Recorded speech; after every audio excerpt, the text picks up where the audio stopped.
Our next guest has said in the past that the downgrade could actually provide a buying opportunity in treasuries. Joe Balestrino is the senior portfolio manager and chief market strategist at Federated Investors. From the first quarter to the second quarter this year, Federated's treasury assets went from $5.4 billion to $6 billion. Joe, good to talk with you again. And do you see treasuries as a buying opportunity now?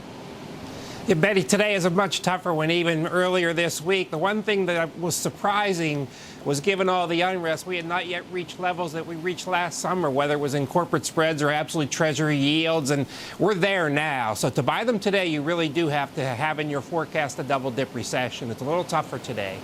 It is, and Jonathan Golub, our guest this hour, has said that he doesn't see that data doesn't show that we are going to see a recession. Now, Joe, for the Treasury movement today, the selling, am I right that it's broadcasting perhaps some more help from the Fed? I think so. I think it's not necessarily help from the Fed, certainly as it relates to treasuries, but it's not bad timing for the Fed to be meeting today. They have to come out. Obviously, the president didn't do much yesterday. At least the market didn't say he did much to calm things.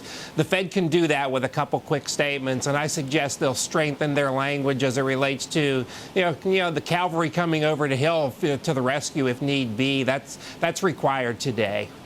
Okay, but more specifically, I mean, are you going to be looking, what kind of language, more specifically, are you going to be looking for from Bernanke that you think might, in fact, calm the markets or calm this volatility?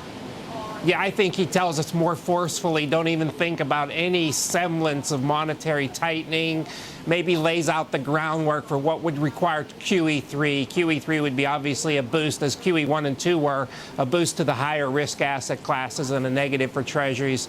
Nothing goes too far, I mean, but they will strengthen the language in terms of telling us don't worry about rates going up to hurt this whole situation even more so.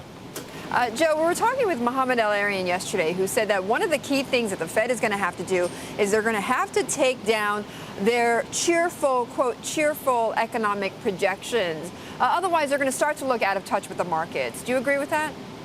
Absolutely agree with that. And they were justified in being there. The earnings picture has been fantastic. It's actually the best earnings season since the recession. The data was okay, but then it took a material turn down. And since the last meeting, they have to acknowledge pretty much everything's gone over a cliff, especially Europe. And while we might not be heading into a recession from the numbers, the financial markets can take us there. So it's almost the reverse reason to double dip.